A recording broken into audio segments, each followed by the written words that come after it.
부가가치세법을 왜 여러분한테 강의를 하느냐면, 여러분 여기 와서 보면 부가가치세 물어보는 사람은 거의 없어요. 그런데 부가가치세가 매우 사실은 중요하거든요. 전에도 한번 얘기했는데 우리나라에서 여러 가지 세금을 거둬들이죠. 근데 그 중에 제일 많이 들어오는 세금이 이 부가가치세예요.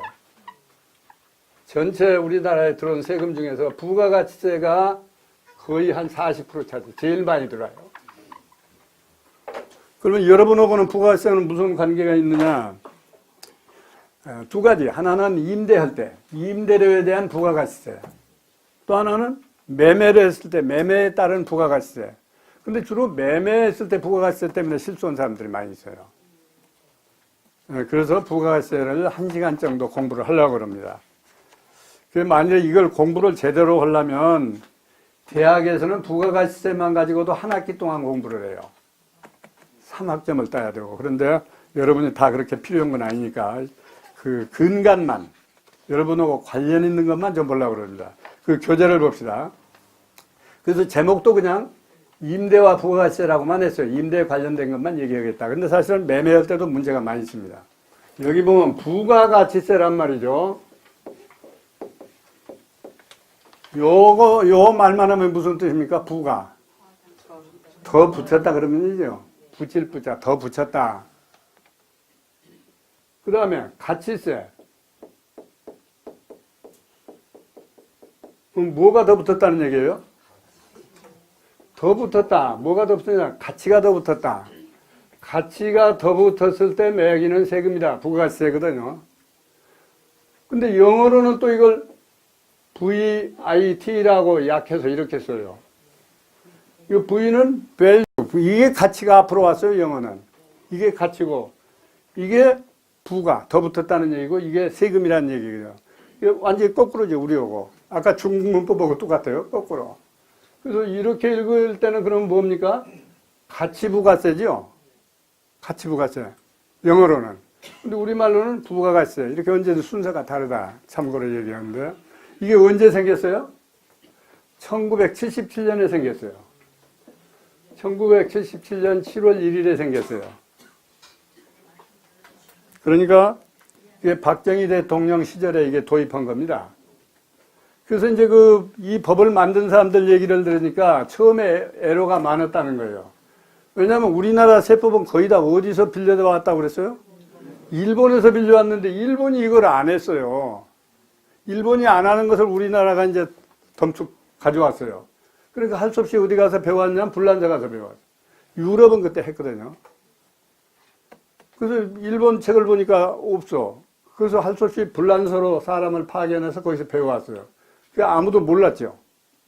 세무 공무원도 모르고 저도 모르고 뭐 납세자도 모르고 다 모르는 상태에서 이걸 그냥 덥석 데려다 했단 말이에요. 그래서 초기에 이게 말썽이 많았어요. 자기들 잘 모르는 걸 막 억지로 막 부과를 하니까. 그래서 이게 77년 7월 1일부터 도입했는데 벌써 몇 년이 됐어요? 오래됐죠. 그런데 일본은 그때 안 했는데 일본도 나중에 슬그머니 이걸 도입했어요. 일본은 처음에 5%만 했어요. 5%. 부가가치세라고 하는 그 사람들은 소비세라고 그래요. 지금도. 소비세를 5%만 하다가 지금 7%로 올린다고 그러죠. 7%. 그 다음에 10%까지 가겠다는 거예요. 그 사람들도. 일본에도 저항이 굉장히 심해요. 근데 우리나라가 이때 도입할 때는 저항도 못했어요. 그때 박정희 무서울 때니까 아무도 잔소리 못했대요. 그냥 도입했지. 근데 일본에만 해도 훨씬 우리보다 민주제도가 더 발전해서 국민들이 막 뭐라고 하면 그걸 강제 못하고 해요. 그래서 일본은 지금 더디게 도입을 못하고 있어요. 나카소네라는 일본 수사인 있었죠. 그 사람이 그때 도입하려다가 선거에서 떨어졌어요. 국민들 도장을 안 찍어줘서. 그래서 이제 5% 하다가 10% 지금 올리려고 그 사람도 하고 있습니다. 왜냐하면 이게 장점이 뭐냐면 정부로서는 좋은 게 세금 걷기가 편해요. 또 세금이 많이 들어와요. 그래서 이거 다 하거든. 이런 것이 이제 부가가치세 참고로 하시고. 그래서 이제 그 교재를 다시 봅시다. 이것은 이제 그러면 어떤 데 가서 하느냐. 이것도 제가 얘기하고 여기 얘기하고 또 달라요. 여기는 아까 어떤 가치가 증가되면 세금을 매기는 거다 그랬죠. 근데 여기는 뭐라고 했어요? 과세 대상이 재화나 용역을 공급하면 과세한다 이랬어요. 그러니까 그래서 이 법률이 어려워요. 이론하고 또 실제하고 다르게 운영되니까 이런 것도 사실은 용어를 국민들 알기 쉽게 해줘야 되는데, 과세 대상이 뭐냐면 제가 세법 강의할 때 늘 하는 얘기가 뭔지, 제일 먼저 우리는 언제든지 대상이 뭐냐, 이 세금 과세 대상이 뭐냐, 이걸 먼저 알아야 되겠다고 그랬죠. 여기 보면 뭐라고 그랬어요? 두 가지. 하나는 재화, 하나는 용역. 이 두 가지에 대해서 과세한다. 이렇게 되어 있습니다.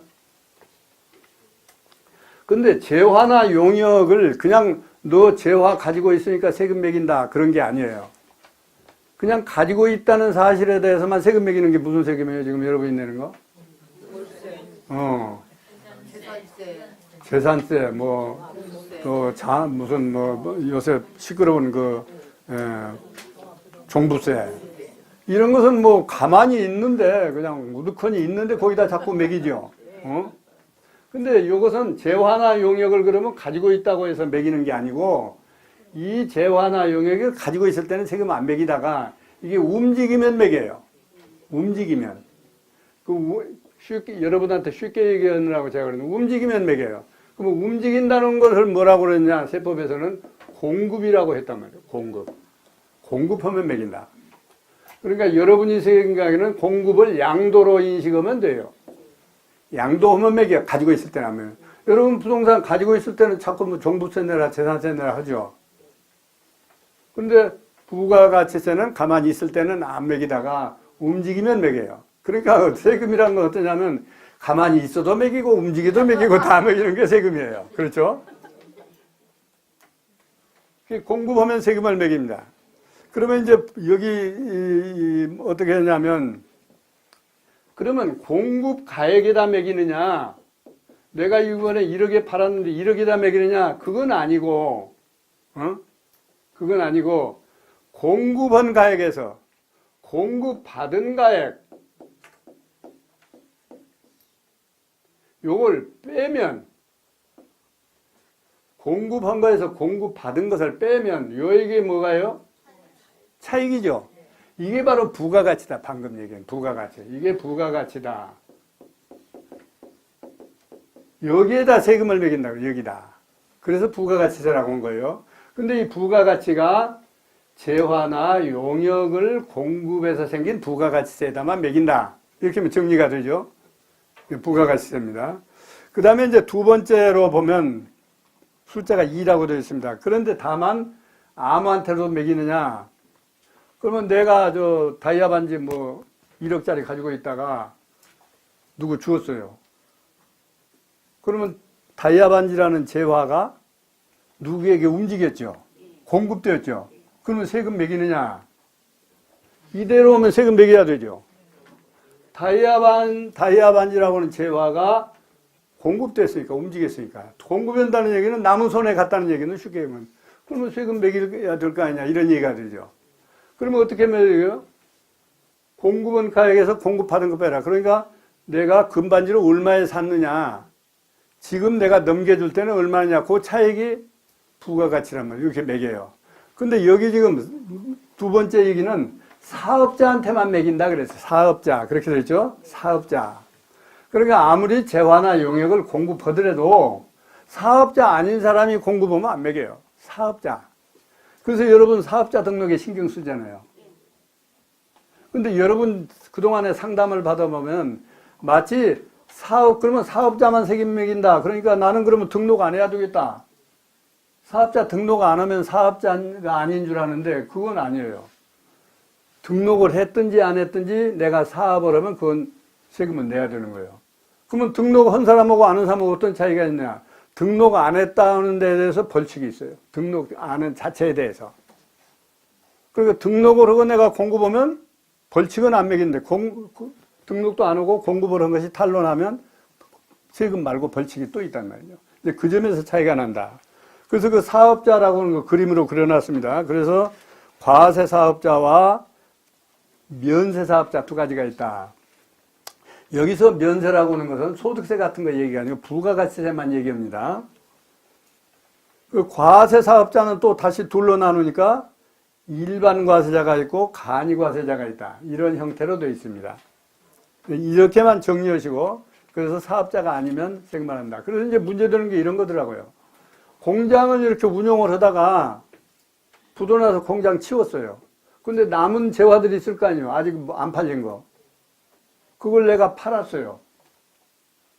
그러면 나는 이제 폐업했으니까 사업자 아니죠. 사업자 아닌 사람이 팔았으니까 세금 내야 안 내요. 이 논리대로 하면 안 내야 되죠. 그렇죠? 그러면 누구든지 말이요. 그런 이제 폐업할 지경이 되면 누구든지 그러면 내가 폐업한 뒤에는 세금 안 내니까 남겨뒀다. 그 뒤에 팔면 좋겠죠. 그래서 세무서는 어떤 조치를 하느냐면 폐업할 때 그 재화 얼마 남았는가 조사를 해가지고 그건 미리 판 것처럼 세금을 미리 매겨버려요.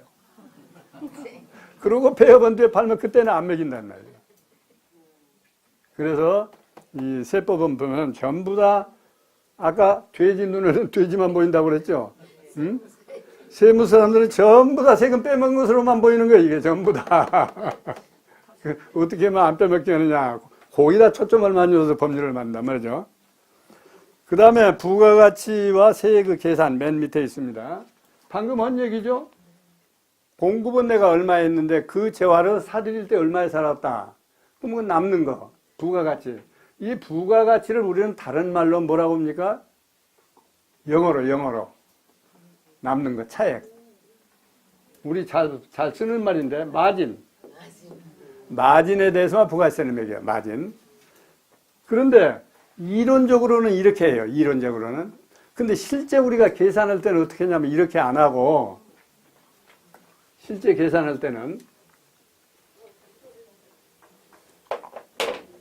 공급원 가액에다가 부가가치세율 10%를 곱하고 또 사들일 때도 마찬가지로 내가 사올 때 10%를 또 세금 내고 그러면 공급가액에다 10%한 세액을 이걸 뭐라고 그러냐 공급할 때 생긴 세금이죠 이것은.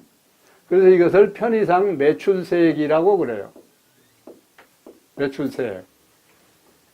그러면 이건 뭡니까? 반대로 내가 사올 때 더 주고 샀으니까 이것은 매입세액이라고 그래요.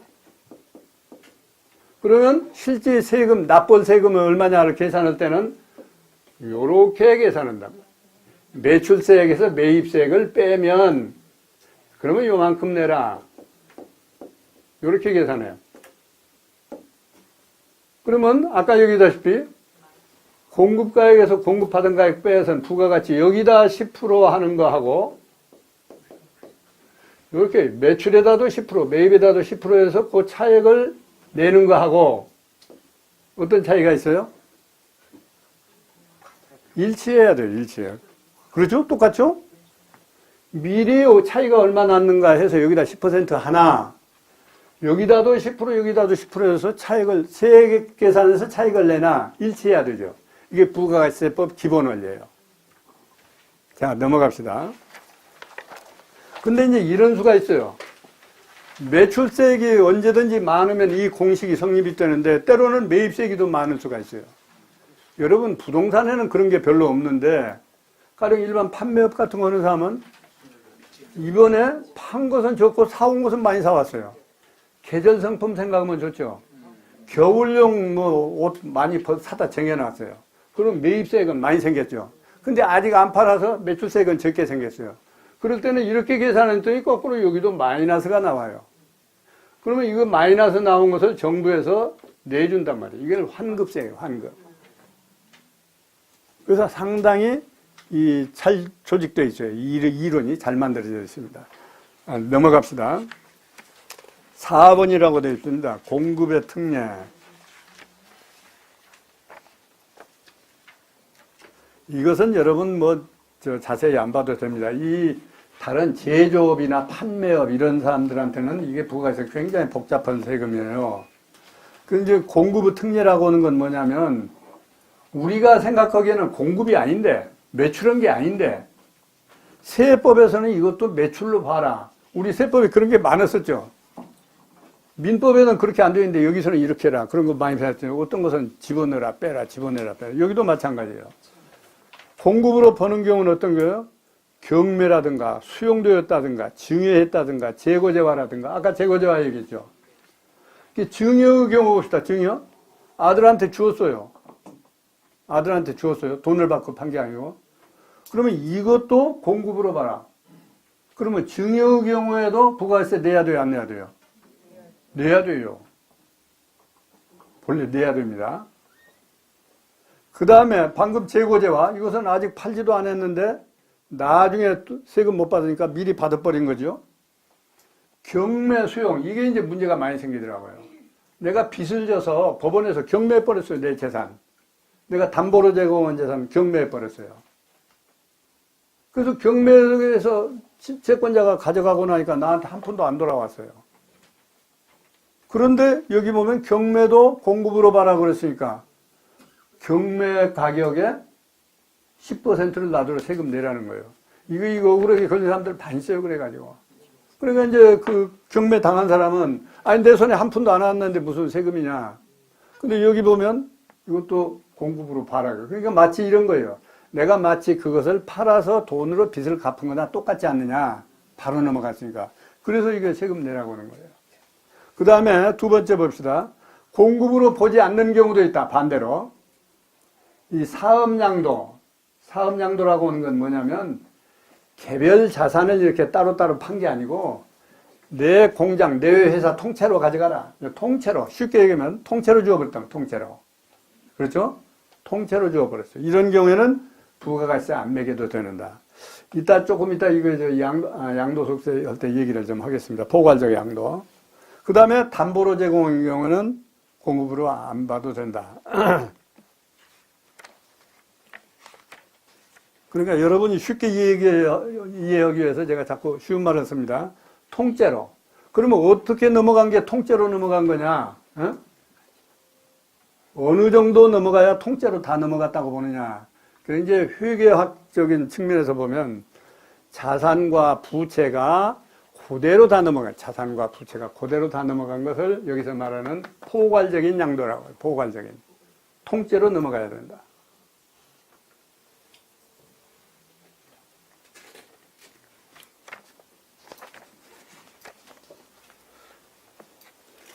제가 옛날 그 속담에 보니까 재밌는, 통째로 오니까 갑자기 생각이 나는데, 지금도 이렇게 야경꾼이 있죠? 요새는 그 주부들이 그 마을에서 그 저녁에 뭐 지키고 야경을 하더라고요. 옛날에 야경꾼이 야경을 해요, 돌아다니면서. 근데 옛날에는 이렇게 검은 옷이 없었잖아요. 옛날에는 다 하얀 옷뿐이 없으니까, 밤이나 낮이나 하얀 옷만 입고 살아, 한국 사람이. 그 백이민족 아니에요. 흰 옷만 입고. 그 야경꾼이 이제 이렇게 순찰을 도는데, 어떤 놈이 말이죠. 어떤 놈이 갑자기 싹 어디로 숨어요. 그래서 내 놈 어떤 놈이냐? 야경꾼이 했어요. 그랬더니 저 숨은 놈이 뭐라고 하냐면, 빨래요. 그랬어요. 그래서 너희는 빨래가 무슨 놈 말을 하느냐? 그러니까, 하도 급해서 통째로 팔아놔서 듣는다 그렇습니다. 이분처럼 빨아서 그런 재미도. 하여튼, 통째로. 그 다음에 다섯 번째 봅시다. 면세. 면세는 그야말로 부가가세는 안 매긴다 그런 얘기죠. 근데 여러분이 또 가끔 차고 오는 게 여기 면세라고 하니까 양도소득세도 안 내는 줄 알아요. 종합소득세도 안 내는 줄 알아요. 그런데 오로지 부가가치세법이니까 부가가치세만 안 낸다는 얘기지 종합소득세, 양도소득세 이런 건 다 내야 돼요. 따로따로 계산해야 됩니다. 그래서 부가가치세 양도, 토지 팔고 사고 온 거, 토지가 공급되는 것은 세금 없습니다. 그럼 여러분들이 집을 팔면 어때요? 뭘 판 거예요? 토지도 팔고 건물도 같이 팔았죠. 그럼 토지 건물 합쳐서 5억에 팔았어요. 부가세 얼마 내야 돼요? 토지 값은 빼고 건물 값에 대해서만 부가세를 내야 돼요. 그러면 계약을 할 때 토지 값 얼마, 건물 값 얼마 이렇게 꼭 해야 되느냐? 그냥 합쳐서 하면 계산하는 공식이 있어요. 그 건물 기준시가는 얼마고 토지 기준시가는 얼마야. 기준시가 비율을 내요. 그러면 요 비율만큼은 이것은 건물이다. 그래서 그 건물에 대해서만 부가가치세 내라. 이렇게 된다고요. 그래서 토지는 면세다. 근데 또 하나 재미있는 것은 토지를 이번에는 판 게 아니고 토지를 빌려주었어요. 어떤 사람이 당신 땅 좀 씁시다 해서 빌려주었어요. 그리고 임대료를 받았어요. 이건 그러면 면세예요, 과세예요? 과세. 그러니까 이상하게 이거 혼동이 돼요. 토지는 면세다 그러는데 토지를 빌려주는 것은 세금 매기고 판 것은 또 세금 안 매기고 이것도 그 상식하고는 자꾸 안 맞는 겁니다. 그 다음에 농축수임산물. 그래서 이 농축수임산물은 한마디로 얘기하면 원시생산물, 또 다른 말로는 미가공식료품, 가공하는 거. 그러니까 농산물, 수산물, 축산물, 임산물 이런 원시생산, 또 다른 말로 하면 1차 산업이라고 그러죠. 1차 산업에서 생산된 물건은 면세다. 우리가 먹는 쌀밥, 보리밥, 이런 양, 곡식, 채소 이런 거, 또 고기, 소고기, 닭고기 이거 다 면세죠. 만약에 여기다 과세를 하면 우리 소비자가 10% 더 내야 돼. 그래서 이거 면세해 주는 거예요. 그 다음에 마지막에는 미가공식료품. 미가공식료품이라는 게 뭐냐면 식료품은 원칙으로는 면세예요.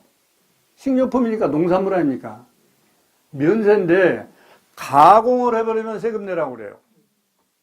가공 안 하면 면세인데. 그러니까 원시 상태로 그대로 팔아야 면세고 가공해서 팔면 세금 내라.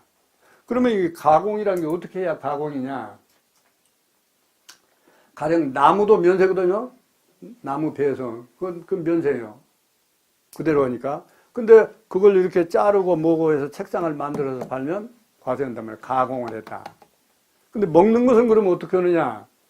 먹는 것은 이제 대체적으로 지금까지 해석이 그 열을 가하면 먹는 거에다 열을 가하면 그것은 가공이다 이렇게 봐요. 그러니까 초기에 재밌는 얘기가 요새는 잘 안 자시는 여러분 맨 커피만 자시던데 저는 커피가 체질에 안 맞아서 보리차 같은 거 좋아하거든요. 보리차니까 얼른 생각이 이거는 농산물이니까 면세다 하고 세금들 안 냈어요. 그때 보리차를 만들려면 어떻게 돼요? 거기다 열을 가해서 볶아야 되잖아요. 그 열을 가하면 이게 가공이니까 세금 내라. 그래가지고 세금을 막 추징했어요. 그러니까 원성이 많았단 말이죠. 자기들도 잘 모르는 걸 이렇게 해석해가지고 막 매겨가지고. 미가공식료품. 그 다음에 이제 여러분이 궁금한 주택과 부수토지 임대. 오늘 조금 해서 이 부가세 과목을 다 끝내려고 그러는데 내가 딴 얘기를 많이 해서 그 얘기만큼 강의를 더 하겠습니다. 주택과 부수토지. 아까 조금 전에 미리 얘기했습니다. 주택을 팔면 토지는 면세인데 건물은 과세된다.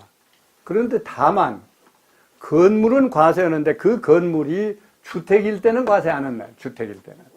이제 이런 것은 이제 그 이론하고는 좀 벗어나죠. 그러니 이러면 정책적으로 가령 주택이라도 만약에 과세하면 주택값이 오르잖아요. 그러면 주택 사기가 어렵죠. 그래서 주택은 면세입니다. 그러니까 이것도 아까 토지하고 비슷해요. 주택은 면세고 토지는 아예 면세고 그 다음에 그러면 과세와 면세가 겸용되는 채와 부동산도 마찬가지죠. 토지는 면세고 건물은 과세니까 겸용이죠. 이 겸용되는 것은 어떻게 하느냐. 아까 얘기한 대로 기준시가 비율을 내가지고 그 비율로 쪼개서 매긴다. 2번 주택에 대한 부가가세 과세. 그러니까 일반 건물은 방금 얘기했다시피 토지는 면세, 건물은 과세인데 주택은 어떠냐? 주택. 그 주택도 또 이상해요.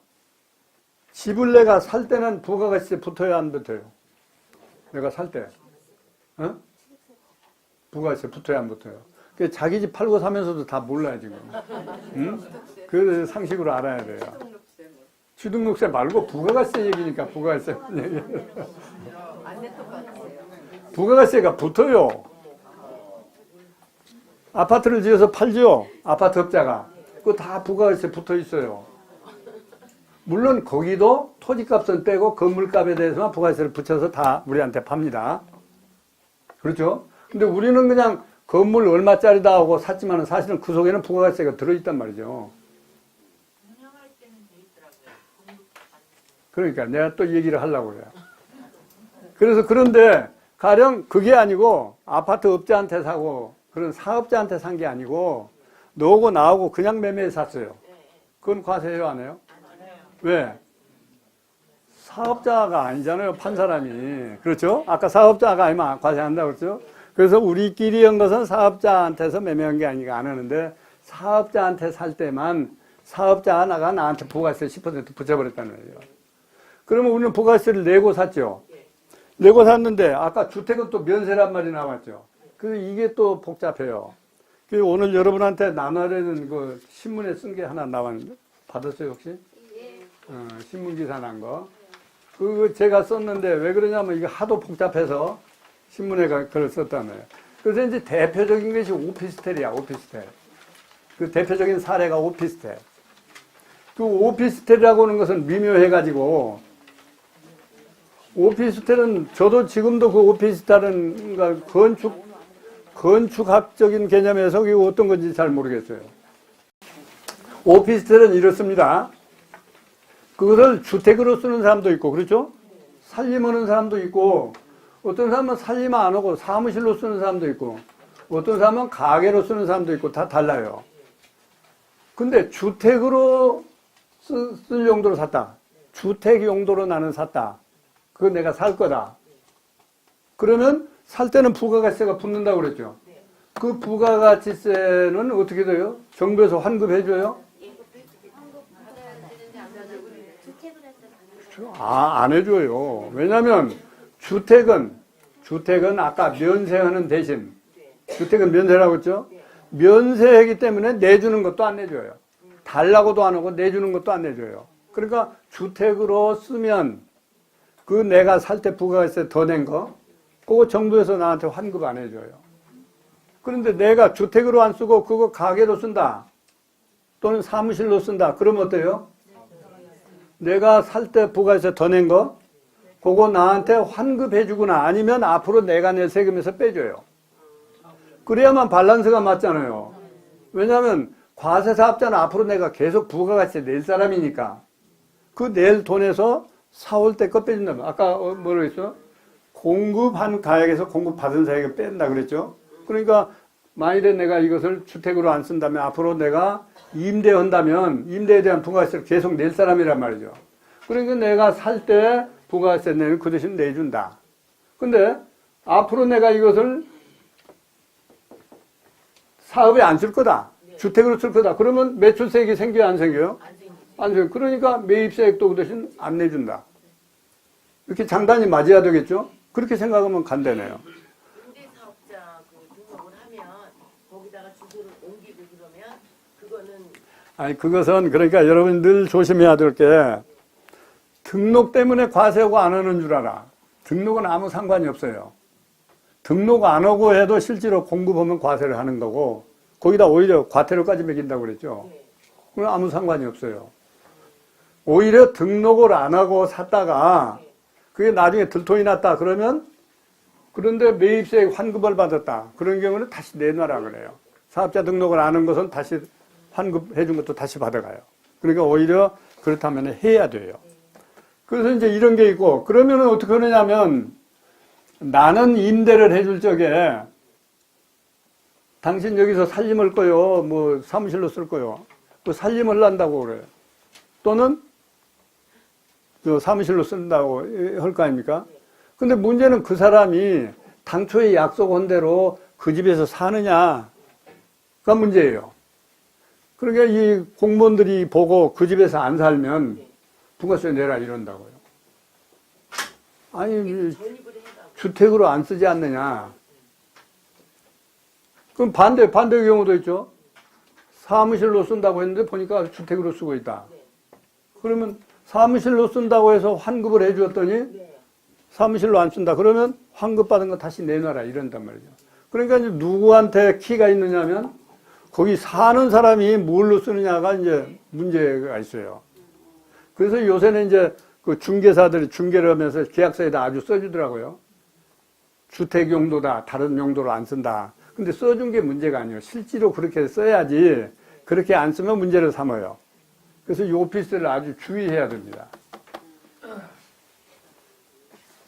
그러니까 이제 처음에 살 때 부가가세를 제법 많이 냈다. 그런 사람은 일단 내가 환급을 받고 싶다. 그러면 일단 이걸 주택 용도로 아니고 딴 데로 쓴다고 하고 하면 환급을 해주죠. 그런데 당초에 약속은 용도로 안 쓰면 또 다시 내놔라 한단 말이죠. 이걸 주의해야 됩니다. 이게 이제 주택에 대한 부가가세 과세의 문제입니다. 그런데 또 밑으로 조금 내려가면 주택인데 부가가세 안 매기는 게 있어요. 국민주택 규모. 국민주택 규모가 얼마죠? 25평. 평수로 25평. 그 이하의 주택에 대해서는 안 해요. 그러니까 이런 것은 정부가 정책적으로 가난한 사람들이 사는 거니까 작은 것은 세금 매기지 말라 그래서 면세해 줍니다.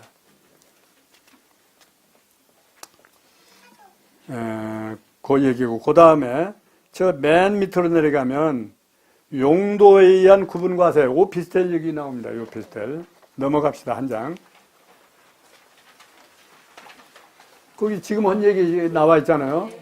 양도일 현재, 파는 날 현재 주거용은 면세해 주는데 상가, 사무실 이런 것은 과세한다. 그뿐만 아니고 살 때 환급받은 것도 다시 내놓으라고 그런다. 그 당초 용도대로 안 쓰면. 이런 것이 이제 주택에 관한 문제다. 그래서 이 주택이 아까도 얘기했다시피 부가가세법이 처음에 생겨가지고 국민들도 잘 모르지, 세무공무원 자신들도 잘 모르지. 그래서 이것에 가지고 세금을 엄청나게 추징당한 사람 많아요. 심지어 건설회사가 주택은 면세한다더라. 그 말만 믿고 부가가세 안 받고 다 팔았단 말이죠. 근데 나중에 아니 이거 세금 내야 되는 거 아니냐, 정부에서. 그래가지고 몽땅 추징해 버렸어요. 왜냐면 아까 25평 미만만 면세해 주는 거지, 다 면세해 주는 거 아닌데 모르고 주택은 면세한다더라. 요것만 믿고 그냥 면세로 했다가, 그러면 정부에서는 그때 내가 살 때 부가세를 안 내고 샀죠.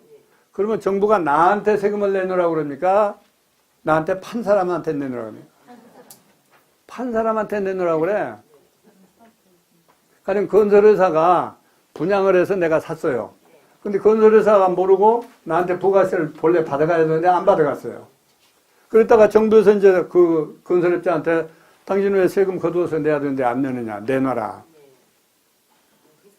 그런데 본래 나는 내가 부담을 들었잖아요. 건설회사 달라고 하니까. 그 정부는 그 건설업자한테 달라고 그러냐, 나한테 달라고 그러냐.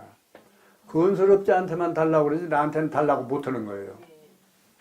왜 그러냐면 아까 대전제가 사업자 아니면 납세 의무가 없으니까 나는 사업자가 아니잖아, 사기만 했지. 그러니까 실제로는 내 부담을 들었지만은 정부는 사업자 보고만 내놓으라고 그러지 나한테는. 그러면 이제 사업자가 어떤 문제가 생겼느냐. 뒤늦게 사업자가 뒤늦게 그 주택 산 사람한테 가서 내가 깜빡 모르고 부가세 달라고 하는데 정부가 이렇게 내라고 하니까 주시오. 그건 줄 의무가 있어요, 없어요? 그래서 초기에 이것도 재판이 많았어요. 준다, 못 준다. 그러니까 아까 이 이론대로 오면 줘야 되죠. 내가 본래 집값이 1억인데 그 부가가세가 500만 원 있어야 되는데 그 건설업자가 모르고 달라고 하는 사람 안 줬잖아요. 근데 보니까 그 줘야 되는 걸 잘 몰라서 그랬다. 그러면 추가로 내놔라 이렇게 할 수가 있죠. 그래서 재판들을 많이 했어요. 건설업자가 그 분양 받은 사람한테 가서 내놔라, 정부에서 내놓으라고 한다. 그 재판이 많이 걸렸어요. 누가 이겼겠어요? 그 주택 산 사람들이 이겼어요.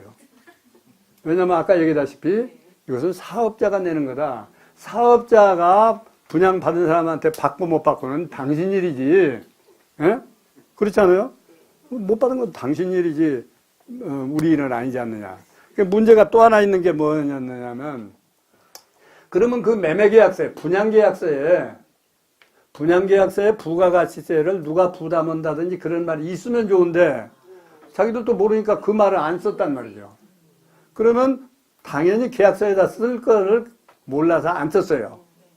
그랬는데도 그러면 사업자가 세금을 내야 되느냐. 그거 가지고 또 재판이 붙었어요. 근데 이제 또 대법원에서 뭐라고 했냐면 계약서에다가 부가가치를 누가 부담한다는 얘기를 안 쓰면 당신이 건설회사가 받아간 그 돈 속에 부가가치가 들었다고 봐야 된다. 이렇게 판결했어요. 여러분 앞에 조심해야 돼요. 그게 몇 년도쯤 얘기인가요? 처음에 시행할 때부터. 77년 아니 근데 나중에는 사업자들이 알았을 거 아니에요? 그 내용을 처음에 그러니까 지금은 이제 알아서 잘 하겠지만은 예. 원칙은 그렇단 말이에요. 근데 지금도 가끔 이런 거. 77년도서부터 한 1977년에 그게 생겼다면서요? 네. 부가세가요? 네. 그러면 이제 초기에 그런 일이 있었어요? 아니면 그 나중에도 그 건설업자들이 몰라가지고 그런 일이 아니, 있었어요? 그것은 이제 뭐 몰라서 아는 사람도 있고 다른 사람 알아서 하는 사람도 있고 그런 것이지. 아니 그래도 그 사건이 재판까지 대법원까지 갔다니까. 그러니까 지금은 거의 다 알겠죠. 그러니까 이 원리가 그렇다 그 말이에요. 예, 원리가. 근데 요새도 그런 경우 많이 있더라고요. 부가가치를 누가 부담하는 계약서를 안 쓴 사람들 많이 있어요. 예? 그래가지고 이런 문제가 생기면 당신이 내라 한단 말이에요. 그런데 하여튼 그 판례는 지금도 효력이 있거든요. 그러니까 별도의 표시가 없으면 양도원 사람이 받아간 돈 속에 부가가치까지 당신이 포함해서 가져갔다고 봐라. 이런 판결이 지금도 효력이 있으니까 그렇게. 근데 지금도 안 쓰고 계약한 사람들은 많이 있어요. 그 다음에 넘어갑시다. 세율. 이제 마지막에 언제든지 세율이 나오죠.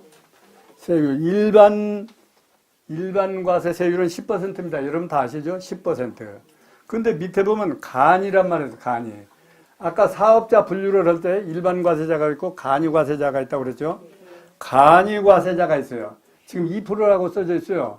이게 좀 바뀌었습니다.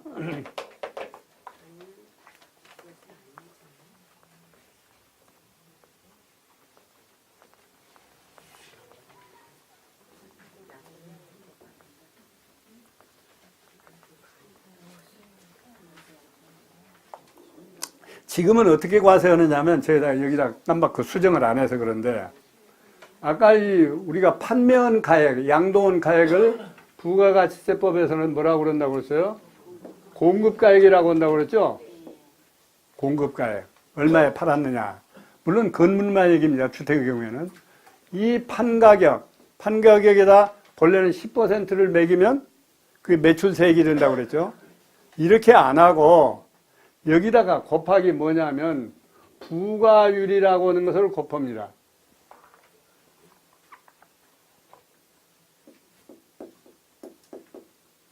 이 부가율이라는 것은 제가 약해서 부가율인데 정확하게 하면 뭡니까? 부가가치율. 아까 매출가액에서 매입가격을 뺀 게 부가가치라고 그랬죠? 마진. 예? 마진이라고 했죠? 이 부가율을 곱해요.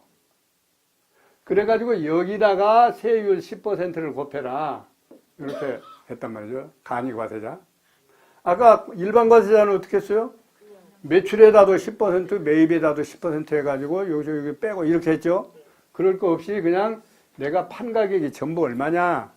근데 부가율이 얼마냐. 그러면 부가율을 어떻게 알아요? 마진이 얼마인 줄 어떻게 알아요? 이게 마진이라고 그랬죠? 우리가 알기 쉽게 이게 마진입니다. 이것을 마진율을 정부가 정해놨어요. 어떤 것은 마진을 얼마로 다 정해놨어요. 그러니까 마진을 곱한 것이 이제 결국 뭡니까? 부가가치가 나오죠. 여기에 10%를 곱하면 요만큼 내라. 이렇게 되어 있어요. 그래서 참고로 제가 보니까 여기 여러분이 관심 있는 부동산 임대의 부가가치율이 마진이 30%로 봤어요. 마진이. 그러니까 이런 얘기예요. 임대료를 내가 1억 받았다면 70%는 그 비용이 났다고 보고 마진은 30%만 났다. 3천만 원만 났다. 그러면 3천만 원에 10% 300만 원 내라. 이렇게 계산한다는 거죠. 이게 좀 간편하게 해주려고 이렇게 한 거예요.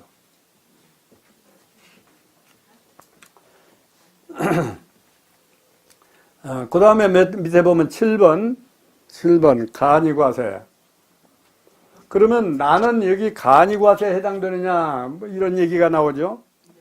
기준이 뭐냐면 공급대가가 직전 연도 4,800만 원. 그러니까 한 달에 얼마예요?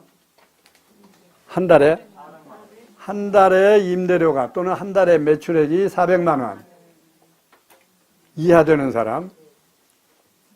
그러나 설사 400만 원 이하라 하더라도 제조업이나 이런 사람들은 또 안 받아요. 아무리 적어도 일반 과세자예요. 제조업을 하는 사람.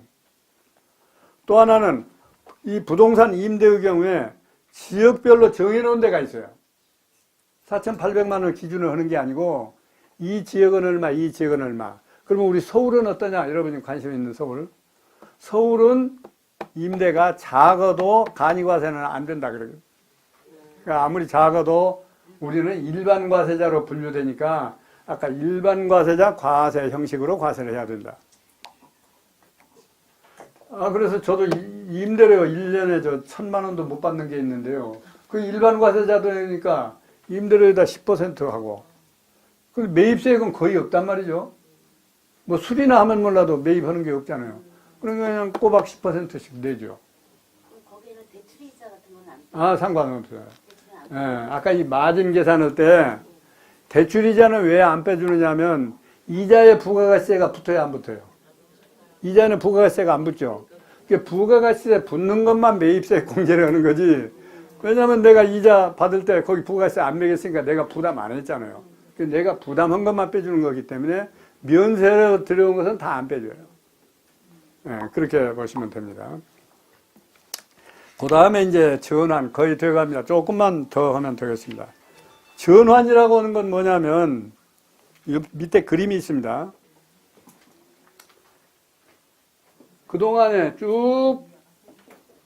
그동안에는 쭉 뭐였느냐면 과세 기간별로 합계해서 과세하니까 과세 기간이 부가가세는 두 번으로 나눠서입니다. 이게 1기, 요게 2기. 그래서 6개월 단위로 세금을 내잖아요, 부가세를. 근데 전환이라고 하는 건 뭐냐면 처음에는 내가 간이과세였는데 4,800만 원 아래였는데 조금 올려서 받다 보니까 4,800만 원이 넘었어요. 그러면 일반 과세자로 바뀌어야 되죠. 이게 전환이에요, 전환. 또 반대로 전에는 내가 일반 과세자였는데 요새 임대도 잘 안 되고 해서 수입이 줄었더니 반대로 간이과세자로 바뀌었다. 이런 경우가 있잖아요. 매미가 허물을 벗는 것처럼 이렇게 바뀐단 말이죠. 그러면 언제부터 적용하느냐? 그러면 얼른 생각하면 그러면 요 1년 동안에 4,800만 원 기준에서 4,800만 원이 못 됐다. 그러면 요때부터 바뀌어야 맞을 것 같죠? 또는 4,800만 원이 넘어갔다. 작년 1년 거 해보니까. 그러면 요때부터 해야 될 것 같죠? 그런데 여기는 뭐라고 했냐면 요 한 기간은 건너뛰어서 이건 건너뛰어서 그 다음부터 적용해라. 요때부터 적용해라. 이렇게 돼 있어요. 한 번을 건너뛸까요? 이게 6개월입니다. 왜 이렇게 했느냐면 작년 1년 동안에 매출액이 얼마인가 하는 거죠. 4,800개 기준이죠. 이 4,800만 원 기준이라는 게 언제 확정이 돼요? 작년 거 부가가세를 신고해봐야 확정이 되죠. 신고할 때는 벌써 12월 말 지나서 요만큼 날짜가 지났죠. 1월 25일까지 하니까. 그러니까 할 수가 없어요. 그러니까 한 과세 기간만 건너뛰어서 다음부터 적용해라. 이런 얘기예요. 뭐 별 얘기 아닙니다.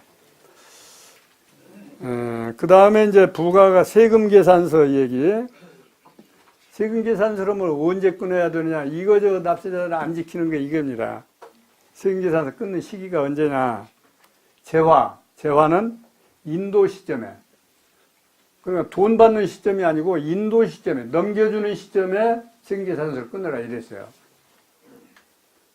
가지고 이것도 내가 초기 얘기를 많이 하는데 부가가세 초기에 그냥 공장에서 추럭에다 한 추럭 싣고 나갔어요. 그렇죠?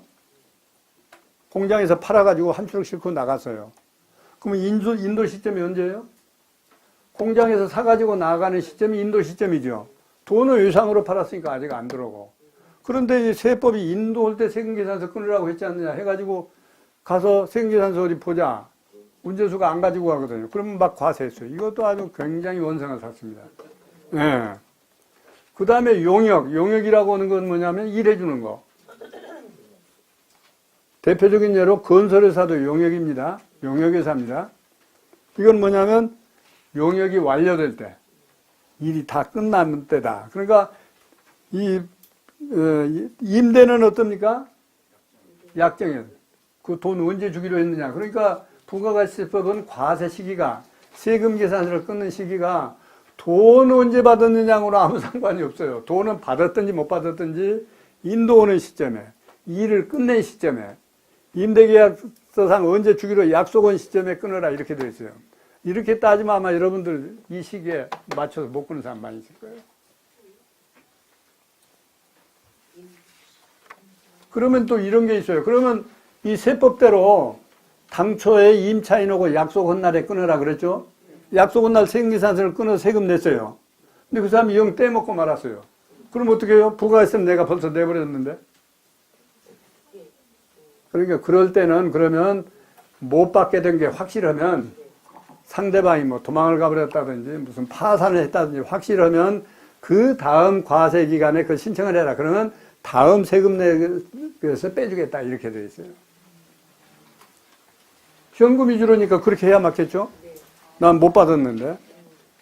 그 다음에 다음 페이지에 10번 현금 영수증 교부 이런 게 나왔습니다.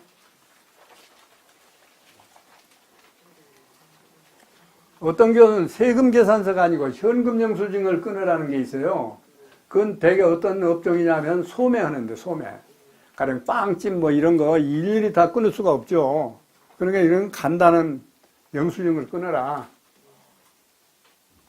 근데 만약에 영수증을 안 끊으면 그 안 끊은 금액의 50%를 벌금을 매겨요. 엄청 많이 매깁니다.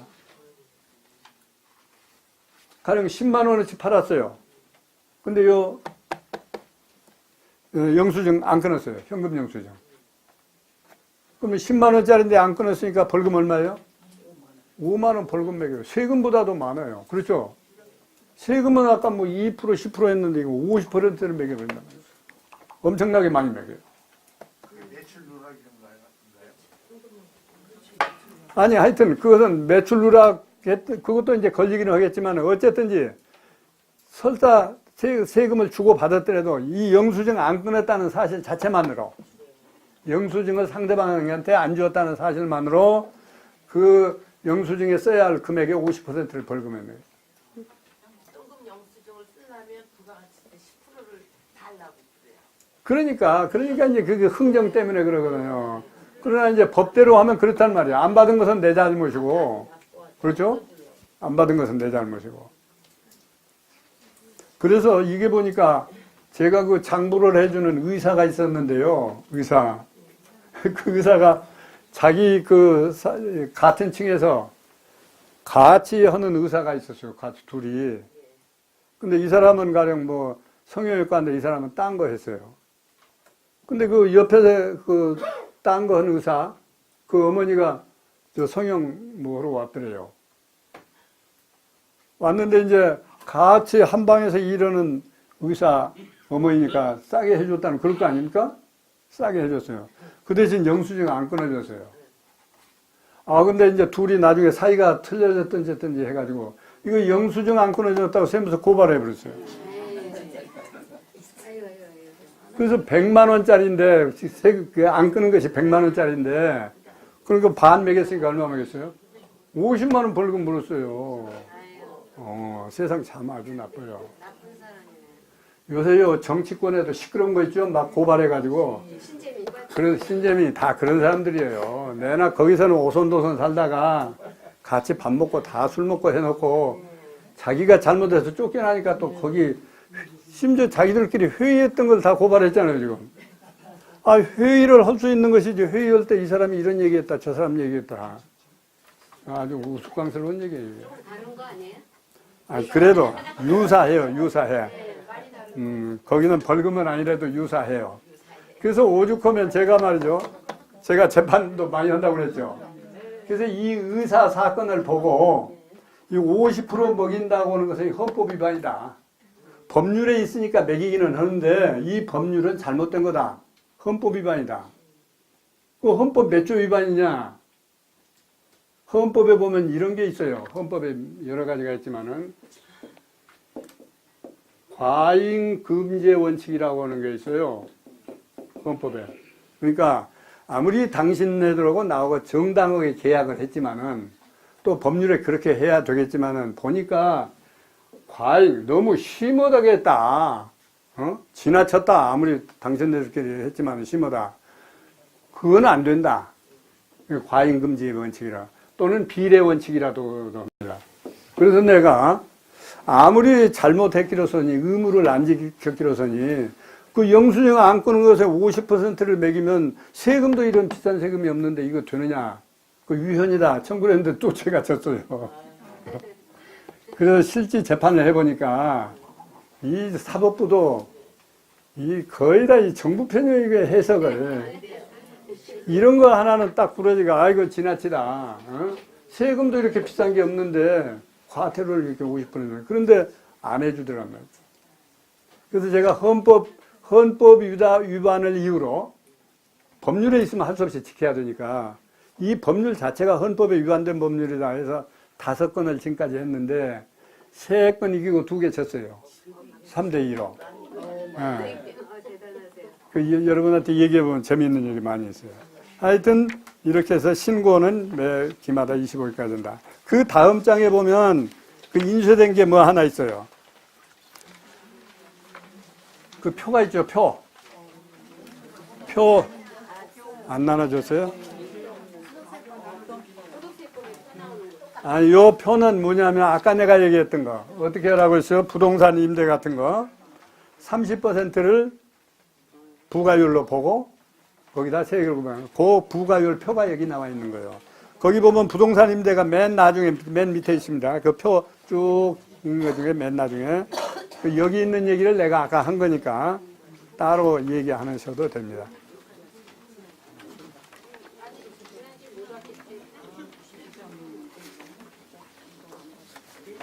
이 방금 얘기 드렸다시피 부가가치세 얘기만 할래도 학교에서 한 학기를 가르치고 그것도 대강밖에 못 가르치는데 한 학기 하는 동안을 1시간 줄여서 제가 얘기한 거거든요, 지금. 1시간에 줄여서. 이게 줄여서 얘기하는 것도 어려운 겁니다, 이게. 또 늘려서 하기도 어려워요. 그렇죠? 하여튼 제가 1시간에 강의를 끝내려고 줄여서 한 거니까 의심스러운 건 나중에 물어보면 되고 여러분은 부동산에 관해서 문제가 많이 있으니까 그래서 내가 어저께 오기 전에 바로 어떤 사람한테 사례를 하나 질문을 해서 받았는데 말이죠.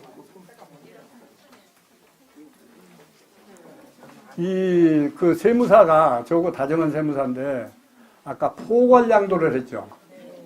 포괄양도 안 하면 어떻게 된다고 했어요? 부가가치세를 꺼내야 된다고 그랬죠. 건물에 대해서. 그걸 깜빡 잊어버렸다는 거예요. 그래서 잔금까지 다 치러버렸는데 그럼 부가가치세 문제가 생길 거 아니에요. 그러면 세무서에서 왜 부가가치세 안 끊었느냐? 세금 안 냈느냐? 그러면 누구한테 달라고 한다고 그랬어요? 판 사람, 사업자한테 달라고 한다고 그랬죠?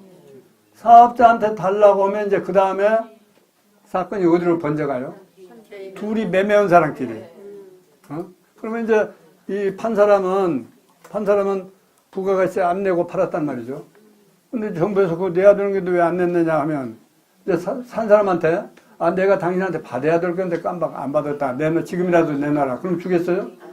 아까 계약서에다 따로 규정하는 것은 안 준다고 그랬죠. 이 문제가 크게 벌어졌더라고요, 이게. 예. 그래서 이제 그 친구 얘기가 그러면 지금이라도 어떻게 했으면 좋겠느냐. 아까 얘기한 포괄양도라는 게 있었죠. 그 재산에 관련된, 양도자산에 관련된 자산과 부채를 장부에 있는 걸 그대로 상대방이 다 인수했다. 예? 그럴 때는 생계산수 안 끊어도 좋다. 그런 게 있어요. 그러면 지금이라도 포괄양도 했다고 좀 해놔라. 지금 12월에서 1월, 오늘이 며칠입니까? 3일밖에 안 갔으니까 지금이라도 그 계약서를 하나 만들어서 특약을 해놔라. 그랬더니 그러면 특약을 하려면 상대방하고 같이 나 혼자 써봤자 의미가 없잖아요. 상대방이 들어주는지 안 들어주는지도 모른다는 거예요. 그러니까 이게 저 매매할 때도 그냥 하지 말고 이게 조심해야 됩니다. 인간까지 부착해야 되잖아요. 소갈량도 인간. 인간 붙인다고 또 다 되는 것도 아니야. 참고로 믿어주시오고 하는 것이지 인간 안 붙어도 믿을만 하면 되고 인간 붙어도 못 믿을까 안 해주니까. 그래서 이런 경우는 아주 문제가 많습니다. 그러면 이제 이렇게 아는 사람은 어떤 문제가 생기냐면 아까 얘기했듯이 세금은 이제 그 판 사람한테 달라고 한단 말이죠. 아까 근데 사업자 아니면 세금 안 낸다고 그랬죠. 근데 이 사람 왜 내야 됩니까? 임대도 사업자니까. 임대소득도 사업소득이에요. 사업자예요. 꼼짝없이 사람한테 달라고 할 거고, 달라고 하면 사간 사람한테 지금이라도 달라고 하면 안 줄 거고, 그렇죠? 그래서 내가 이렇게 하라고 시켰어요. 그러면 그 세금을 달라고 해봤자 싸움뿐이 안 되니까 일단 양도자라고 내라고 그래라. 자기 돈으로. 못 받아왔지만, 매수자한테 못 받아왔지만은 자기 돈으로 일단 내라고 그래라. 그리고 세금계산서를 발행해라.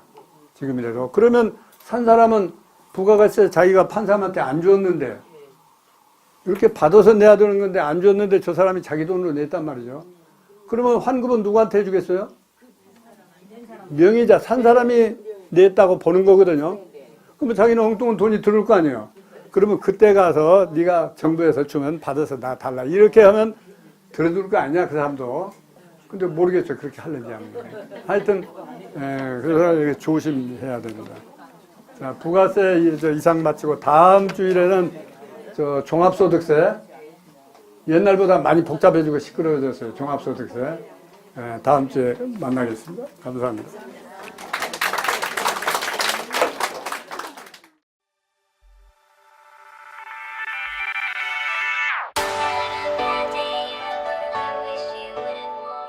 강남구 논현동에 위치한 대지면적 약 75평, 연면적 약 200평의 수익형 부동산 개발 사례입니다.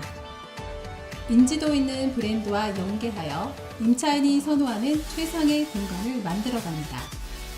소호 사무실을 계획하여 수익률을 극대화하였습니다. 1층 필로티를 활용한 편리한 주차, 풀옵션 주거 공간과 독립된 옥상 정원, 전용 면적 5평에서 7평대까지 고급 임대주택의 수익 극대화가 되도록 가구와 자재를 선별하였습니다. 풀옵션으로 전자제품, 가구류와 집기류가 모두 포함되도록 계획하였습니다. 매각 시 자산가치가 높을 건축물로 디자인하였습니다.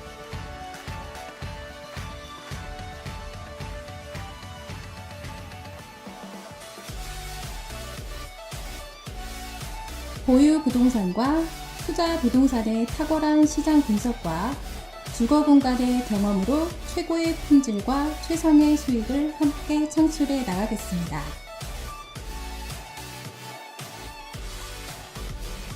책임, 위탁, 전소, 일반 관리 등 건물주 취향에 따라 선택 가능합니다.